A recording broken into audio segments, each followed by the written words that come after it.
Hello students, मैं doctor आशा Saxena second year class के students को आज टाइप्स ऑफ इम्यूनोग्लोबुलिन्स के बारे में पढ़ाऊंगी। इससे पहले वाले लेक्चर में मैंने स्ट्रक्चर ऑफ इम्यूनोग्लोबुलिन के बारे में आपको बताया था और ये भी बताया था कि प्रत्येक इम्यूनोग्लोबुलिन 2 भारी श्रृंखला और 2 हल्की श्रृंखला से बने हुए होते हैं। आज हम इम्यूनोग्लोबुलिन के विभिन्न प्रकारों के बारे में पढ़ेंगे और किस प्रकार ये कार्य करते हैं उसकी स्टडी करेंगे। सबसे पहला इम्यूनोग्लोबुलिन हम ले रहे हैं इम्यूनोग्लोबुलिन जी। इम्यूनोग्लोबुलिन जी हमारे रक्त सीरम का कुल 75% भाग बनाता है। ये वो इम्यूनोग्लोबुलिन है जो कि H2L2 संरचना रखते हैं, अर्थात इसमें 2 समान हैवी चेन और 2 समान लाइट चेन्स पाई जाती हैं। इम्यूनोग्लोबुलिन जी प्लेसेंटा को पार करने की क्षमता रखते हैं और सेकेंडरी रेस्पॉन्स में ये इम्यूनोग्लोबुलिन प्रमुखता से कार्य करते हैं। सेकेंडरी रेस्पॉन्स क्या होता है बच्चों? देखिए, जैसे ही कोई एंटीजन हमारे शरीर में प्रवेश करती है तो सर्वप्रथम हमारा शरीर एंटीबॉडीज़ का निर्माण करना प्रारंभ कर देता है, लेकिन उसी संक्रमण की पुनः वापसी होने पर अर्थात द्वितीयक संक्रमण होने पर हमारे शरीर में उस संक्रमण के प्रति मेमोरी कोशिकाएं बन जाती हैं, याददाश्त कोशिकाएं बन जाती हैं और उस संक्रमण को बहुत तेज़ी से नष्ट करती हैं। तो इसे हम सेकेंडरी रेस्पॉन्स कहते हैं। सेकेंडरी रेस्पॉन्स में जो इम्यूनोग्लोबुलिन बनता है प्रचुरता से, वो आपका इम्यूनोग्लोबुलिन जी होता है। इम्यूनोग्लोबुलिन जी विसरल ऑर्गन्स जैसे कि रक्त, लसिका और आंत्र में ये प्रचुरता से पाया जाता है। आप इसकी संरचना देख ही रहे हैं, हैवी चेन और लाइट चेन्स के द्वारा ये बना हुआ है। इसके अतिरिक्त ये इम्यूनोग्लोबुलिन G1, G2, G3 और G4 रूप में उपस्थित होता है। अब आइए नेक्स्ट इम्यूनोग्लोबुलिन, जिसे हम इम्यूनोग्लोबुलिन M कहते हैं। इम्यूनोग्लोबुलिन M लार्जेस्ट इम्यूनोग्लोबुलिन है, सबसे बड़ा इम्यूनोग्लोबुलिन है जो कि रक्त सीरम में पेंटामर के रूप में पाया जाता है और कुल इम्यूनोग्लोबुलिन का 10% भाग बनाता है। ये इस अणु से एक छोटा जे अणु श्रृंखला पॉलीमराइजेशन के द्वारा कार्बोक्सिल एंड पर उपस्थित होता है। किसी भी संक्रमण के समय जो फर्स्ट फाइटर के रूप में आपके शरीर में उपस्थित होते हैं वो इम्यूनोग्लोबुलिन M है। और जैसे कि मैं भी आपको बता के आई हूँ कि सेकेंडरी रेस्पॉन्स के फलस्वरूप यदि कोई इम्यूनोग्लोबुलिन बनता है तो वो इम्यूनोग्लोबुलिन G है। तो फर्स्ट फाइटर आपका कौन हुआ? Immunoglobulin M। ये इम्यूनोग्लोबुलिन M आपके शरीर में एग्लूटिनेशन, न्यूट्रलाइजेशन, साइटोलाइटिक रिएक्शन, इन क्रियाओं के द्वारा, विभिन्न क्रियाओं के द्वारा एंटीजन को तुरंत प्रभाव से नष्ट करता है। इसके अतिरिक्त पूरक तंत्र, कॉम्प्लीमेंट सिस्टम को सक्रियण करने का कार्य भी इम्यूनोग्लोबुलिन M के द्वारा होता है।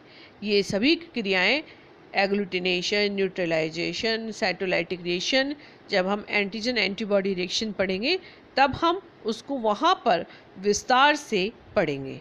इसका डायग्राम मैंने इसके साथ अटैच किया है जो कि पेंटामर रूप में उपस्थित होता है। अब हम आते हैं इम्यूनोग्लोबुलिन A पर।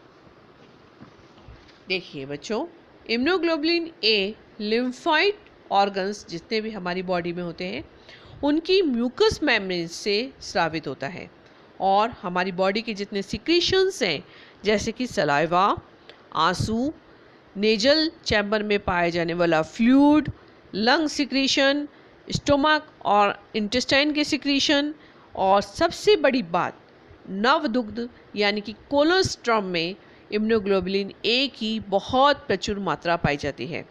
नवजात को जो पहला मिल्क दिया जाता है जिसे कोलोस्ट्रम कहते हैं, this is the rich in immunoglobulin A जो कि बहुत सारे संक्रमण से सुरक्षा प्रदान करता है। अगर मैं यूं भी कहूँ कि हमारे शरीर की जितनी भी म्यूकोसा मेम्ब्रेन है उससे जुड़ने वाला यदि कोई इम्यूनोग्लोबुलिन ए उपस्थित है हमारे शरीर में, तो वो आपके इम्यूनोग्लोबुलिन ए है जो आपके विसरल ऑर्गन्स में उपस्थित म्यूकोसा मेम्ब्रेन से जुड़ा हुआ होता है। सूंघने और निगले जाने के समय यदि कोई संक्रमण हमारे शरीर में प्रवेश कर रहा है तो उससे अगर सुरक्षा प्राप्त होगी तो वो आपको इम्यूनोग्लोबुलिन ए के द्वारा प्राप्त होगी। इम्यूनोग्लोबुलिन ए भी 2 आइडेंटिकल हैवी चेन और लाइट चेन के द्वारा बना होता है। ये 2 फॉर्म्स में पाया जाता है, इम्यूनोग्लोबुलिन A1 और A2, लेकिन 90% मात्रा इसकी इम्यूनोग्लोबुलिन A1 के रूप में पाई जाती है। इसके अतिरिक्त जो भी स्रावित होने वाले और सिक्रीटरी ऑर्गन्स हैं वहाँ पर उपस्थित प्लाज्मा सेल्स जो होती हैं उनके द्वारा इनका संश्लेषण होता है, और संश्लेषण से पूर्व पॉलीपेप्टाइड चेन जिसे जे चेन कहते हैं उसके द्वारा ये डाइमर रूप में या द्विलक रूप में रूपांतरित कर दिया जाता है। इसका डायग्राम इसके साथ संलग्न है।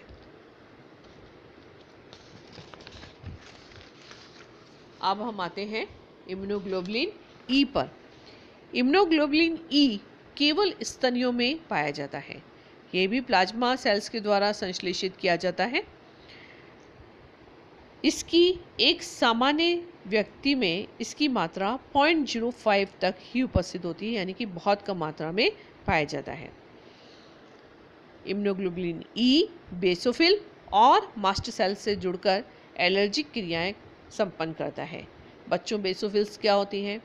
आप सेकंड पेपर जब एनिमल फिजियोलॉजी का पढ़े रहे होंगे तो वहाँ पर आप रुधिर कणिकाओं के बारे में पढ़ेंगे, और रुधिर कणिकाओं में WBC विशेष रूप से उपस्थित होती है। WBC के क्लासिफिकेशन में 5 प्रकार की WBC पाई जाती है: एसिडोफिल्स, बेसोफिल्स, न्यूट्रोफिल्स, लिम्फोसाइट और मोनोसाइट। उसमें से बेसोफिल्स जो कोशिकाएं होती हैं वो इम्यूनोग्लोबुलिन ई के साथ जुड़कर एलर्जिक क्रियाओं को पूर्ण करती हैं। इम्यूनोग्लोबुलिन ई की मात्रा सामान्यतः यदि हमारे शरीर में किसी हेलमिन्थ अथवा किसी प्रोटोजुआ, इन 2 में से किसी के द्वारा यदि हमारे शरीर में संक्रमण उपस्थित है तो इम्यूनोग्लोबुलिन ई की मात्रा हमारे शरीर में बढ़ जाती है।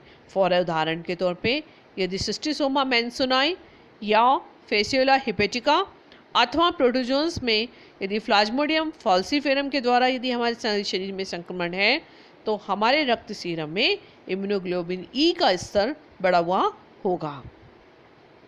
ये इम्यूनोग्लोबुलिन ई आपके सर्पदंश के कारण जो शरीर में वीनम उपस्थित हो जाता है उसके अंदर भी ये लास्ट लाइन डिफेंस सिस्टम के रूप में कार्य करता है। इसका डायग्राम इसके साथ संलग्न है। अब आइए हम इम्यूनोग्लोबुलिन डी के ऊपर।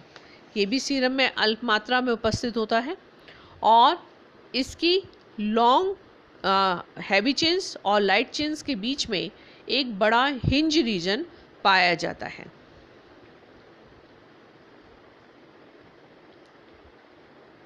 इम्यूनोग्लोबुलिन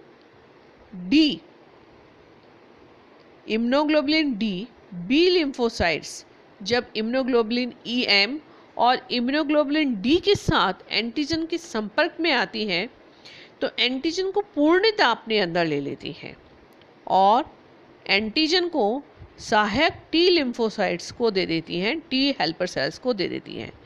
ये T helper cells B cells को एक्टिवेट करते हैं और उनको प्लाज्मा सेल्स में परिवर्तित कर देते हैं। ये प्लाज्मा सेल्स 2 तरीके से कार्य करती हैं।